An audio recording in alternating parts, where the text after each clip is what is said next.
Presidente, ¿cree que la respuesta de su Gobierno a las demandas articuladas en torno al hito histórico que supuso la convocatoria de huelga feminista del pasado 8 de marzo ha sido suficiente? Yo creo que el pasado 8 de marzo lo que hubo fue un aldabonazo en la conciencia social de este país, efectivamente.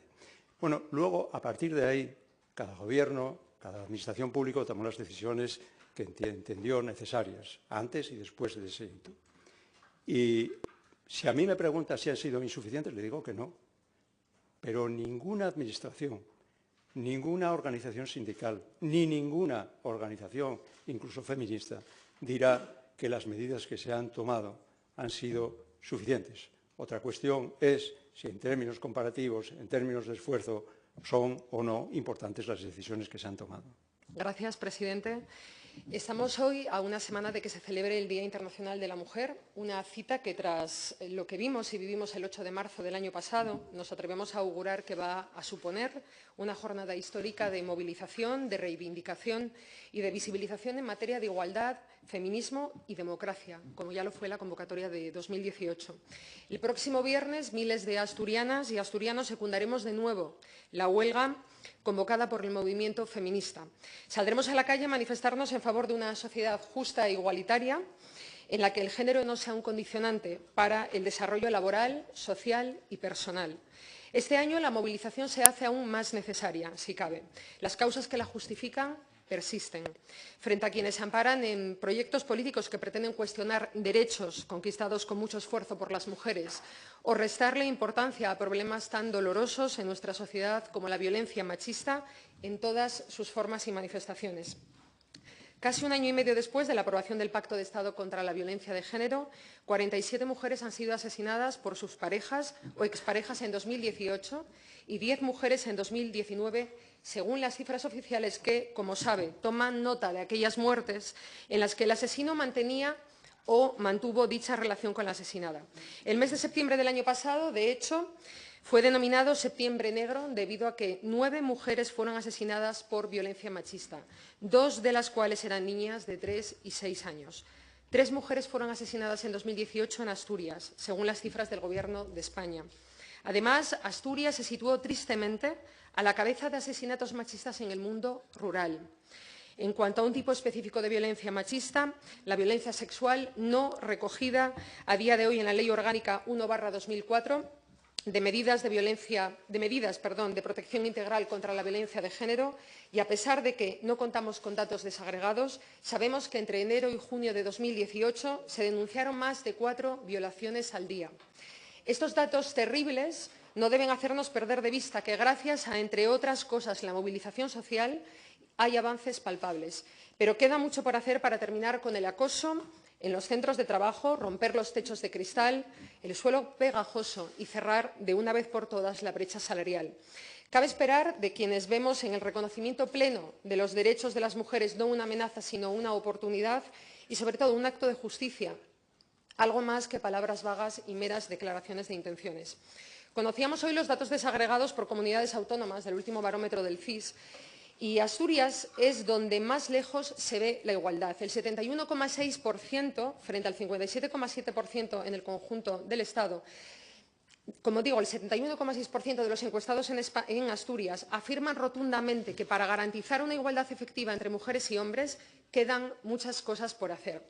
Le voy a dar algunos datos que pueden explicar este porcentaje y de los que hemos hablado en numerosas ocasiones aquí. Desde el año 2009 el paro masculino era mayor que el femenino. Se destruía empleo de calidad a tiempo indefinido y jornada completa, sobre todo en la industria. Esta variación se prolongó durante la década siguiente.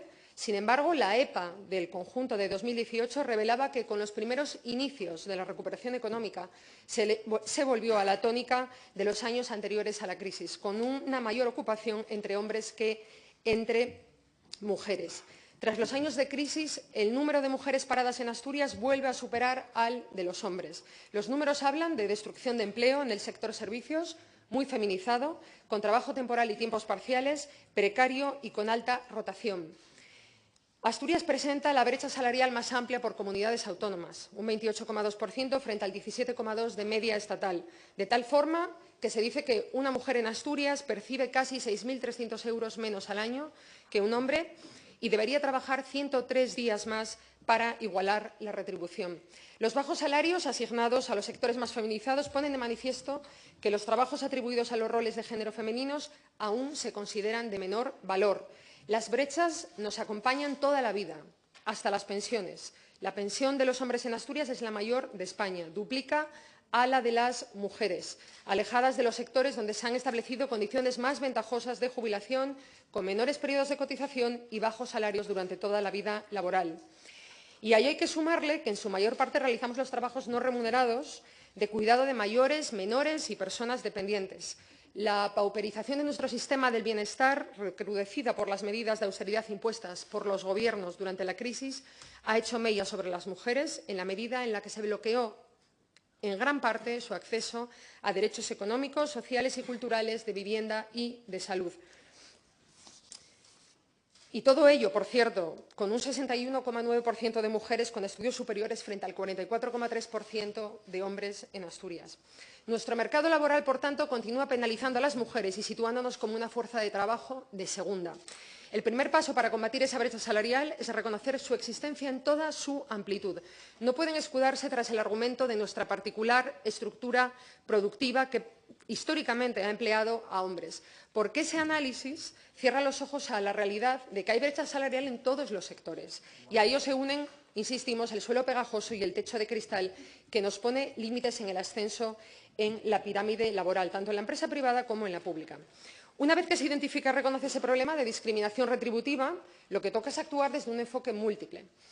Ustedes lanzaban en el año 2016 una estrategia asturiana contra la brecha salarial y por la igualdad efectiva en el trabajo y hace 2 años su ventanilla contra la brecha salarial, que tengo que decirles que no está cumpliendo con el fin para el que fue creada, porque sin competencias en materia laboral no puede más que recepcionar denuncias y dar traslado a la Inspección de Trabajo y a la Dirección General de Trabajo, que no les da prioridad ni un tratamiento singular como requerirían si consideramos que esta herramienta es clave para luchar contra la brecha y por la igualdad.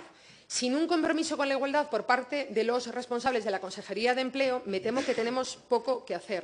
Y ahí tenemos a las trabajadoras de Modultec, con autos del Tribunal Supremo que dicen que fueron discriminadas por razón de sexo cuando fueron incluidas en un ERE de extinción de empleo y que siguen esperando 20 meses después una respuesta de la Dirección General de Trabajo después de remitir el Instituto Asturiano de la Mujer un informe tras su denuncia. Esto no refleja, tengo que decirle, un compromiso con la lucha o un compromiso por la igualdad. Mire, le voy a contar una anécdota. Cuando empezaron las movilizaciones por el mantenimiento de la actividad y del empleo de la planta de Alcoa, aquí se apoyó una declaración institucional a favor de los trabajadores de Alcoa que todos apoyamos y hay un consenso indiscutible. Ese día recibí un mensaje de una de las trabajadoras que fue despedida de Madison, la empresa, la subcontrata que daba ese servicio a través de que empleaba a los trabajadores del contact center de Liberbank. Echaba en falta, ella me decía, hemos acompañado a las personas que fuimos despedidas de Madison, trabajando para Liberbank, hemos acompañado a los trabajadores de Alcoa. Echamos de menos el mismo apoyo de la sociedad asturiana, de las instituciones y del Gobierno, cuando más de 80 mujeres quedamos en la calle cuando se cambió de subcontrata de Madison a Unísono y se pasó de esta plaza de la Escandalera a Gijón. Personas, mujeres, jóvenes, algunas llevaban unos cuantos años ya, hasta 16 años cobrando 800 euros, con contratos forzosos a tiempo parcial, con contratación temporal, con unos sueldos ínfimos y nadie ha hablado de ello. Es más, aquí fue imposible sacar adelante una declaración institucional de apoyo a esas trabajadoras por el mantenimiento del empleo porque no quisieron ni PSOE ni Partido Popular. Ustedes tendrían que explicar por qué. Ese es el caso de las mujeres en precario de las que nadie se acuerda y eso hay que tenerlo en cuenta. Mire, las unidades de igualdad de las consejerías son una quimera y no solo porque no haya ni rastro de ellas en la relación de puestos de trabajo del Principado, como decía usted el otro día. Es que no hay nadie realizando esas funciones. Ese es el principal problema. En este contexto yo le pregunto, ¿cómo se pondrá fin a la brecha salarial y a la discriminación en el trabajo remunerado? ¿Cómo pretendemos acabar con la violencia contra las mujeres sin ir a las raíces del problema? Las mujeres en situación de dependencia o de vulnerabilidad económica tienen limitada su libertad. Hace falta empleo, vivienda y lucha contra la pobreza, no solo para tener una sociedad más justa y próspera, sino también para combatir la violencia que padecen las mujeres. Señoría, le ruego que vaya concluyendo. Termino. Hace falta que la sociedad se haga cargo colectivamente del cuidado de las personas que dependen de otras. Si la crisis ha dejado y sigue dejando cadáveres y vidas rotas, los primeros entre ellos son los de las mujeres, sobre las que cae el peso de la injusticia social y la discriminación. Es preciso evaluar las políticas llevadas a cabo hasta la fecha por todos y por todas en materia de igualdad, analizar los recursos destinados y su uso. No se trata solamente de actividades de divulgación, que hemos visto que en los últimos meses ha habido muchísimas, quizás también a lo que ha venido a través del Pacto de Estado. Es importante, pero hay que diseñar políticas, hay que establecer la normativa administrativa necesaria que imponga unas determinadas maneras de proceder, que sean igualitarias en aquellos sectores sujetos a regulación, que son muchos. Termino ya diciendo que es nuestra obligación dar un giro hacia el feminismo real, al transversal, al que inunda las calles, y lo hará el 8 de marzo. Es nuestra obligación y es la suya. Y yo creo que no deberíamos tener miedo a diseñar nuevas políticas públicas feministas que estén a la altura de las nuevas demandas y desafíos sociales. Gracias. Señora diputada, le preguntaba antes cuánto es suficiente, por si usted se atrevía a señalarme el listón, y sí se ha atrevido.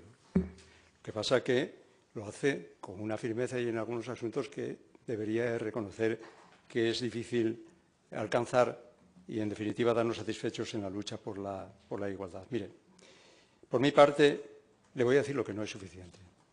No es suficiente que Asturias haya sido la primera comunidad en lograr un gran pacto social contra la violencia sobre las mujeres, ya en julio de 2016. No es suficiente que hayamos sido los primeros en redactar la guía de prevención de género en el ámbito escolar. No es suficiente que este ejercicio esté prevista la ejecución de proyectos vinculados al Pacto de Estado contra la violencia de género, que ustedes no firmaron, por 4 millones. No es suficiente con la Casa Malva y la red de pisos de acogida, con nuestra ley de igualdad, con los centros asesores, con los programas de educación afectivo-sexual, con todas las iniciativas que nos sitúan a la vanguardia en la lucha por la igualdad en España. Y eso ustedes no lo van a poder borrar. Y, por supuesto, tampoco es suficiente que hayamos impulsado en 2 años todas las acciones incluidas en la estrategia contra la brecha salarial, que existe y, efectivamente, es muy grande y es mayor por las razones que sean. Usted, por supuesto, ya dice que no sirve, que aquí haya una determinada estructura que se resiste a cambiar porque las mujeres pues tardan en entrar en determinadas actividades económicas en donde justamente más remuneración existe. Y es verdad, hay una brecha salarial que no podemos contentarnos con la situación actual. Han existido, y no me contento con ello, 10 denuncias se han planteado sobre discriminación laboral y se han realizado 93 inspecciones de oficio. ¿No es suficiente? No, pero ese es el camino y, sin embargo, todo eso es necesario y fundamental para ir ensanchando los caminos de la igualdad. Ya ve que mi planteamiento es humilde, es continuar en esta senda y hacerlo a la cabeza de todas las comunidades en España, que es lo que ha hecho esta comunidad autónoma desde el principio. Y lo que no procede, a mi juicio, es intentar patrimonializar la lucha de las mujeres justamente cuando llega el día correspondiente, porque eso o es de todos o no funciona, y eso me parece lo que usted está intentando hacer aquí. Sí, un poco, sí, y volviendo, pues ya se sabe, ¿no? Cuando llega el momento electoral se habla de la crisis que no digo que no tenga secuelas, claro que las tiene, pero usted y yo saben que para ustedes aquella crisis era temporada alta. Y ahora estamos en otra crisis, ¿no? Y hay que abordarla de otra manera. Nada más.